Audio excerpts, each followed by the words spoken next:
남들은 그냥 지나치는 것들이 나한테만 유독 크게 다가올 때가 있습니다. 누군가의 작은 한숨, 눈빛 변화, 말투의 떨림. 아무것도 아닌 것 같은데 그게 다 보여서 가끔은 좀 피곤해지기도 합니다. 너무 예민하다. 이런 말 한두 번이 아니셨을 겁니다. 친구가 툭 던진 말 한마디에 하루 종일 마음이 무거웠던 적 있으신가요? 카페에서 옆 테이블 대화가 신경 쓰이고 형광등 소리에 집중이 안 되고 그 말을 들을 때마다 내가 뭔가 잘못된 건 아닌지 자꾸 의심하게 됩니다. 오늘 이 영상을 끝까지 보시면 그 예민함이 조금 다르게 보이실 겁니다. 먼저 한 분의 이야기부터 들려드리겠습니다. 정숙 씨는 50대 후반의 여성입니다. 30년간 회계 일을 해온 꼼꼼한 분이었죠. 어느 날 퇴근길, 지하 주차장으로 가는 엘리베이터가 갑자기 멈춰버렸습니다. 불이 어두워지고 좁은 공간에 혼자 갇혔습니다. 경보음이 울리고 심장이 터질 것 같았죠. 얼마 만에 구조됐지만 집에 도착했을 때 옷이 땀으로 흠뻑 젖어 있었습니다. 남편이 물어봐도 아무 말도 할 수 없었죠. 입을 열면 그 순간이 다시 떠오를 것 같았거든요. 그날 밤 눈을 감으면 경보음이 생생하게 들렸습니다. 다음 날부터 정숙 씨는 엘리베이터를 타지 않기 시작했습니다. 사무실이 9층인데 매일 계단으로 다녔죠. 그런데 엘리베이터만 피하면 될 줄 알았는데 불안이 번지기 시작한 겁니다. 지하철도 못 타게 되고 사람 많은 마트도 문 잠기는 화장실도 불안해졌습니다. 집 밖을 나갈 때가 되면 가스불, 전기, 문단속을 몇 번이고 확인했습니다. 컴퓨터 파일은 매일 외장 하드에 백업하고 안경과 지갑은 여분을 하나씩 더 챙겼습니다. 본인도 알고 있었습니다. 이게 과하다는 것을요. 하지만 확인하지 않으면 불안이 가라앉질 않았습니다. 정숙 씨의 세계가 조금씩 좁아지고 있었죠. 가장 힘들었던 건 이 마음을 아무에게도 말할 수 없었다는 겁니다. 남편에게도 자녀에게도 말하면 이상한 사람 취급받을까 봐서요. 대체 정숙 씨에게 무슨 일이 일어난 걸까요? 심리학자 일레인 아론 박사는 이런 분들을 HSP, 매우 예민한 사람이라고 불렀습니다. 병이 아닙니다. 진단명도 아닙니다. 외부 자극의 미묘한 차이를 잘 알아차리고 자극이 많은 환경에서 쉽게 압도당하는 민감한 신경체계를 가진 사람을 뜻합니다. 어떤 전문가는 이렇게 비유했습니다. 예민한 사람은 고성능 카메라와 마이크를 장착한 컴퓨터 같다고요. 남이 보지 못하는 걸 보고 듣지 못하는 걸 듣고 생각 못하는 걸 생각합니다. 그만큼 풍부하게 세상을 느끼지만 정보가 너무 많이 들어오니까 쉽게 과부하가 걸립니다. 그런데 이게 특이한 것이 아닙니다. 전 세계 인구의 15에서 20%가 이 특성을 가지고 있죠. 이 예민함은 어디서 오는 걸까요? 하버드 대학교 제롬 케이건 교수는 생후 4개월 된 아기 사복 50명을 20년 넘게 추적했습니다. 결과는 놀라웠습니다. 새로운 자극에 강하게 반응하던 아기들은 자라서 내향적이고 조심스러운 사람이 되었고, 담담하던 아기들은 외향적이고 대담한 사람이 되었습니다. 태어날 때의 기질이 생애 전반에 걸쳐 영향을 미친 겁니다.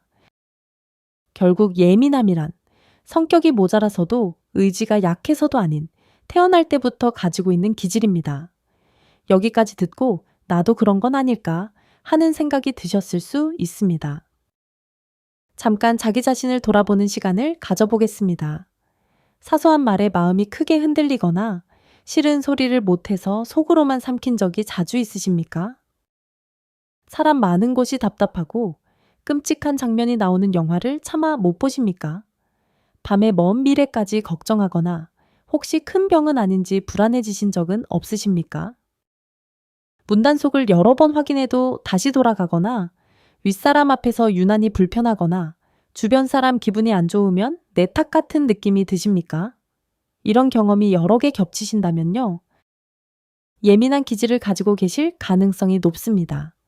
이상한 것이 아닙니다. 클로닝거 교수에 따르면 사람의 기질에는 4가지 축이 있는데 예민한 분들에게 특히 강한 축이 있습니다. 위험 회피와 사회적 민감성입니다. 위험을 피하려는 성향과 다른 사람의 감정에 민감하게 반응하는 성향이죠. 이 두 가지가 강한 분들은 어릴 때부터 낯가림이 심하고 눈치를 많이 봅니다. 자, 이제 정숙 씨 이야기가 다르게 들리시지 않습니까? 정숙 씨는 원래 위험 회피 성향이 강한 분이었습니다. 엘리베이터 사건이 반가쇠가 되면서 그 기질이 과하게 작동하기 시작한 겁니다. 불안은 하나를 피하면 잠깐 괜찮아지지만 곧 다른 곳에서 고개를 듭니다. 피할수록 커집니다. 그래서 모든 걸 통제하려 하게 되죠. 하지만 세상의 모든 변수를 통제하는 건 불가능합니다. 이 패턴이 깊어지면 강박적 특성이라고 부릅니다. 사소한 규칙에 집착하다 큰 흐름을 놓치고 완벽주의 때문에 오히려 일을 끝내지 못합니다. 쉬는 것조차 불안해서 여가가 사라지죠. 남에게 일을 맡기지 못해 혼자 떠안게 되고 쓸 수 없는 물건도 나중에 필요하면 하는 마음에 버리지 못합니다. 돈 쓰는 것도 미래가 걱정되어 인색해집니다. 이런 상태가 지속되면 에너지가 바닥납니다. 그 끝에는 우울감이 찾아올 수 있습니다. 혹시 이 이야기를 들으면서 정숙 씨가 아니라 나 자신이 겹쳐 보이셨습니까? 가장 중요한 건 이겁니다. 이 모든 게 성격 탓이 아니었다는 것입니다. 타고난 기질 위에 강한 경험이 얹혀진 것뿐입니다. 이 구조를 이해하는 것 자체가 변화의 시작입니다. 타고난 기질이었구나. 내가 이상한 게 아니었구나. 이 깨달음이 전환점이 될 수 있습니다. 예민한 기질은 바꿀 수 없습니다. 하지만 그 기질이 어떻게 작동하는지 알면 다루고 조절하는 법을 배울 수 있습니다. 이해한다는 건 조절할 수 있다는 뜻입니다. 주변 분들의 역할도 중요합니다. 왜 그래? 보다 그럴 수 있어. 대범해져라. 대신 많이 힘들었지. 라고 말해 주십시오. 그 한마디가 약보다 먼저 효과를 낼 때가 있습니다. 정숙 씨도 자신이 예민한 기질의 사람이라는 걸 이해한 뒤에야 비로소 엘리베이터 버튼을 다시 누를 수 있게 되었습니다. 하루아침에 바뀌진 않았습니다. 하지만 자기를 탓하는 대신 이해하기 시작한 그 순간이 변화의 출발점이었습니다. 오늘 밤 잠들기 전에 한 번만 속으로 말해 보십시오. 나는 원래 이런 사람이었구나. 그 한 문장이 시작입니다. 예민하다는 건 이상한 것이 아닙니다. 태어날 때부터 가지고 온 기질입니다. 결함이 아니라 세상을 더 정교하게 읽어내는 감각입니다. 다만 그 감각이 과하게 작동하면 일상이 좁아질 수 있다는 것, 그걸 아는 것만으로도 반은 해결된 겁니다. 예민한 사람을 이해한다는 건 고치려는 것이 아니라 어떻게 함께 살아갈지를 배우는 겁니다. 저도 사실 사소한 말에 오래 마음이 남는 편입니다. 그래서 오늘 이 이야기를 꼭 전하고 싶었습니다. 비슷한 경험이 있으시다면 댓글로 나눠주십시오. 혼자가 아니라는 걸 서로 확인할 수 있으니까요. 예민연구소에서는 앞으로도 마음에 관한 이야기를 함께 나누겠습니다. 구독과 좋아요 부탁드립니다.